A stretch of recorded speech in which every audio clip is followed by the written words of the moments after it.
Welcome to my witch's cave. My name's Sheila Caninmas and I'm a storyteller. But at Halloween, I become the Witch of Fife. Now, normally this weekend, I would have jumped on my broomstick and headed off up to Craigtown Park outside St Andrews to share some Halloween stories with the lovely families who go there. But I can't do that this year. So I've made you this little video. A little video of a couple of stories, a couple of my favourite stories. A couple of stories that I would have been telling at Craigtown this weekend if I'd been able to be there. Now the first story happened a long time ago. In a time when the whole of Scotland was covered in trees. It was just one great big forest. And right in the middle of that forest, maybe near where you stay now, there was a clearing. And in the middle of that clearing there was a house, but it was no ordinary house. Because that house was made from turnips, neeps. Well, in that little house there lived an old man,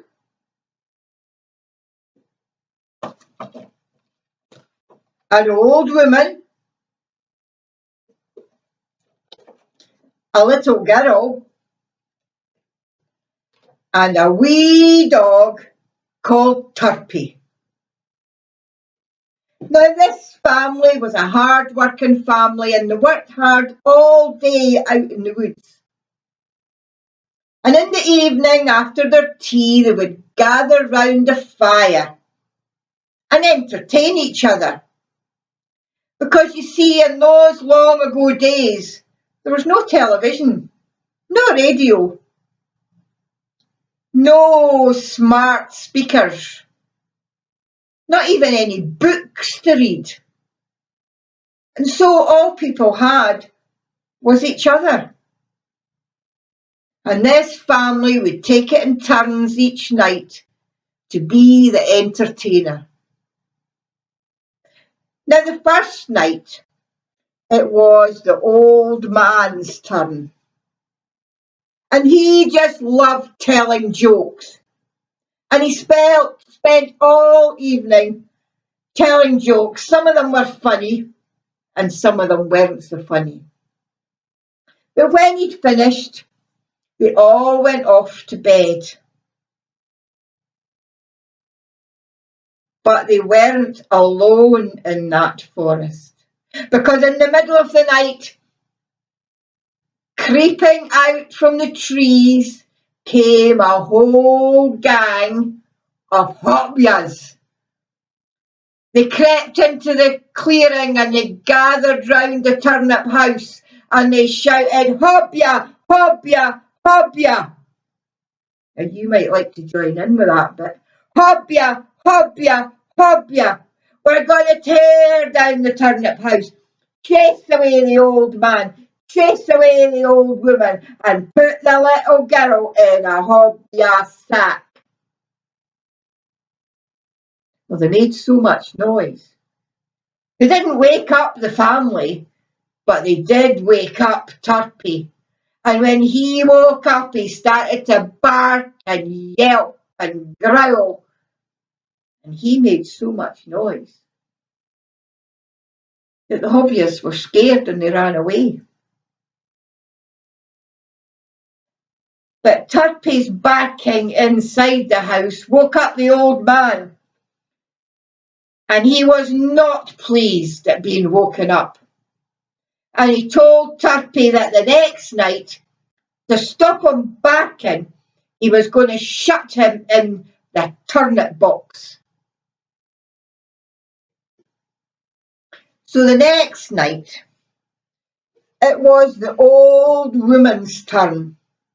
to entertain, and she just loved telling stories like I'm telling you. And when they'd finished listening to her stories, the old woman and the little girl went to bed, but the old man took Turpie and shut him in the turnip box. And then he went to bed.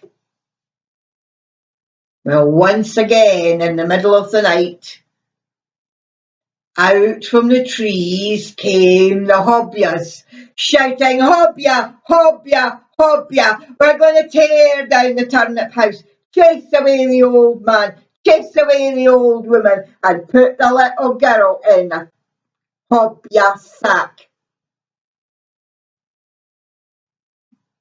But Turpie, he was able to get out of the turnip box, no bother. And he'd ran around the kitchen barking and yelping and growling and making so much noise that the Hobyas ran away.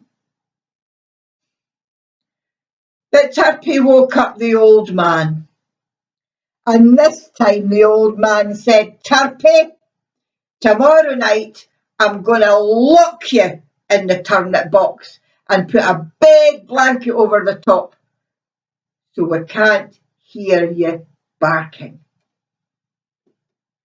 Well, the next day, it was the little girl's turn to entertain everybody, and she loved to sing, and she sang lots of lovely songs. And then when she was finished, the old woman and the little girl went to bed. And the old man, he took Turpie and he put Turpie in the turnip box and he locked it and he tied a big rope round it and he put a big blanket over the top. "Now I won't be able to hear you barking," said the old man, and then he went to bed. Well, that night, out of the forest again came the Hobyas, shouting, "Hobya, Hobya, Hobya, we're going to tear down the turnip house, chase away the old man, chase away the old woman, and put the little girl in a Hobya sack." Well, Turpie tried. He tried to bark inside the box. He tried to get out of the box, but he couldn't. And so the Hobyas did tear down the turnip house. They chased away the old man, they chased away the old woman, and they put the little girl in a Hobya sack. And they put the sack over their shoulder and they headed off into the forest all the way to the Hobya burrow. But it was getting near morning by this time, and the Hobyas liked to sleep during the day. So they hung the sack on a hook by the door and they went into their burrow and they lay down and they began to snore. You've never heard snoring like it.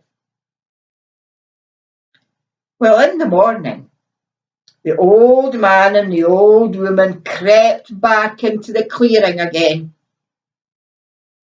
and they saw that their turnip house had been torn down and the little girl was nowhere to be seen. But they heard a noise from the turnip box. And so they let Turpie out. And Turpie went sniff, sniff, sniff, sniff, sniff, sniff all round the clearing and then shot off into the forest. Well, the old man and the old woman forest followed Turpie into the forest.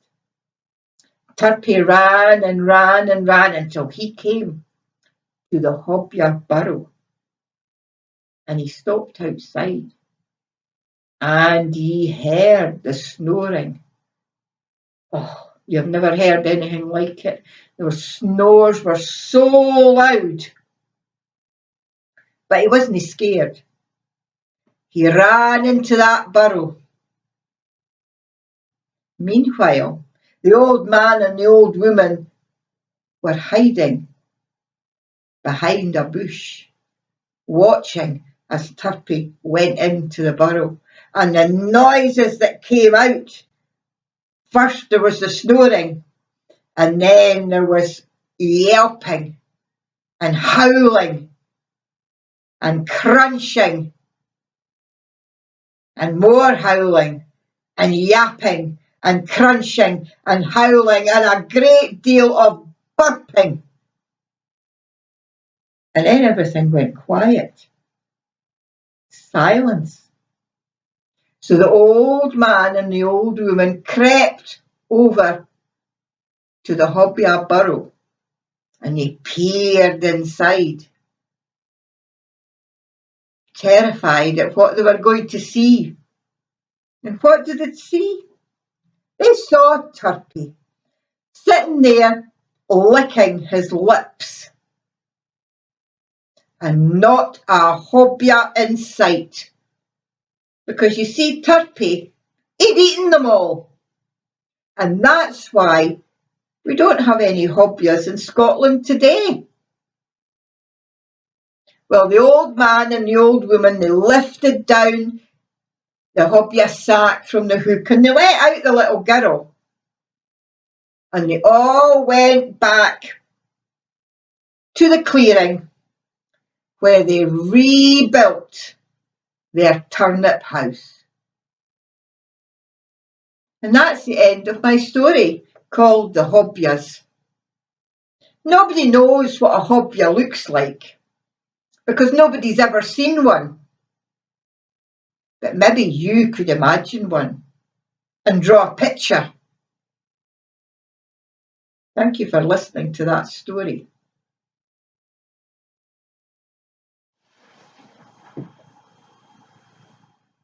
My second story is a story about a tailor, a travelling tailor, a tailor who used to wander the highways and byways of Scotland, knocking on people's doors and offering to make them clothes to wear.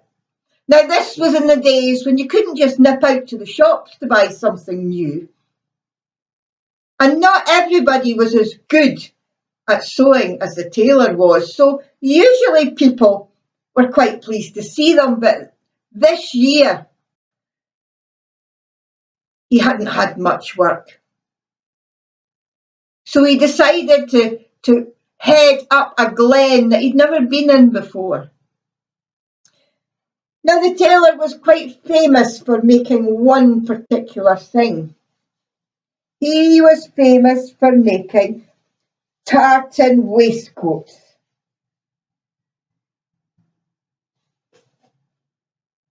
So when he got to the head of the glen, he found himself outside a great big castle. And so he knocked on the door. And the king himself opened the door. And the king said, "Oh, tailor, I'm so pleased to see you.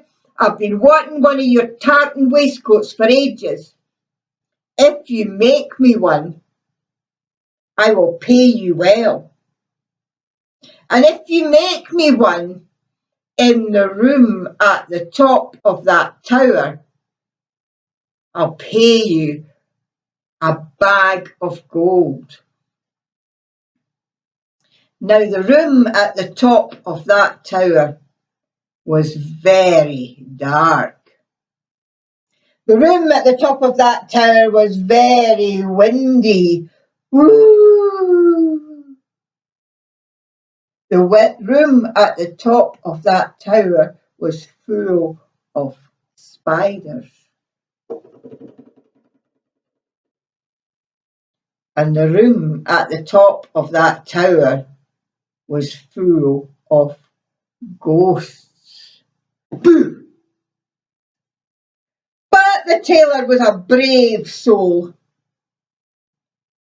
And he was also in need of some extra money, and a bag of gold would come in really handy, so he agreed. He took his cloth and his scissors and his needles and thread and went up the stairs to the room at the top of the tower. Now, that room was dark. and that room was windy. Ooh, and that room was full of spiders. And that room was full of ghosts. Boo! But he wasn't bothered. He sat himself down on a wee stool and he began to sew and cut and sew and cut. Snip, stitch, stitch, snip, snip, snip, stitch, stitch, stitch, snip, snip, snip, stitch, stitch, stitch, snip, snip, snip.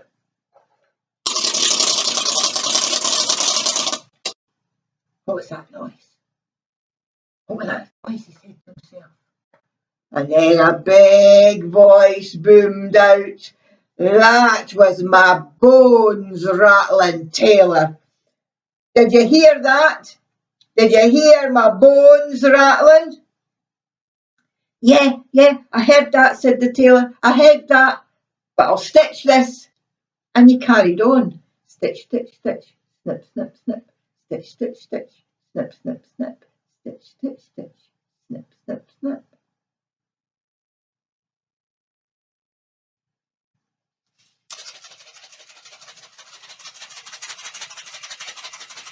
What was that noise? What was that noise? And the voice boomed out. That was my brains rattling in my skull, Tailor. Did you hear that? Did you hear that, Tailor? Oh, I heard that, said the tailor. I heard that, but I'll stitch this. And he carried on. Stitch, stitch, stitch, snip, snip, snip, stitch, stitch, stitch, snip, snip, snip, stitch, stitch, stitch, snip, snip, snip. Then